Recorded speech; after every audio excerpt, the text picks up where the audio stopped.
En matière de subdivision de surface, nous disposons également d'un modificateur appelé TurboSmooth.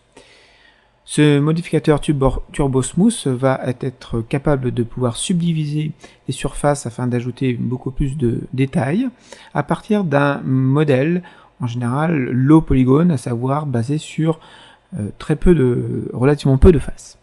Donc pour cela, nous allons, pour illustrer cet exemple de subdivision de surface, nous allons charger un fichier qui se trouve dans les sources du DVD.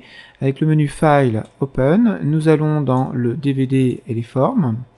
Et sur ce DVD, nous allons dans les sources 3ds Max, nous allons choisir dans Scène, la scène main.max, qui est un modèle de main créé par modélisation polygonale. Et nous allons, encadrant dessus, nous allons ajouter ensuite le modificateur TurboSmooth qui se trouve dans la rubrique subdivision de surface.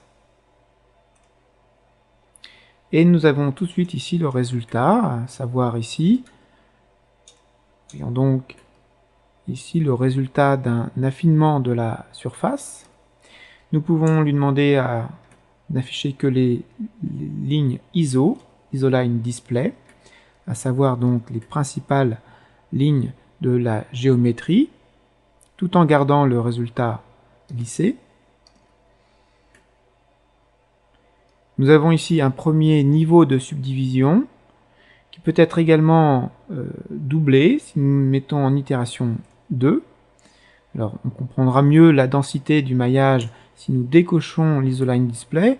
Ici ce ne sera pas utile d'aller jusqu'à ce niveau, donc nous pouvons demander à revenir en itération 1 et également cocher donc l'option Isoline Display.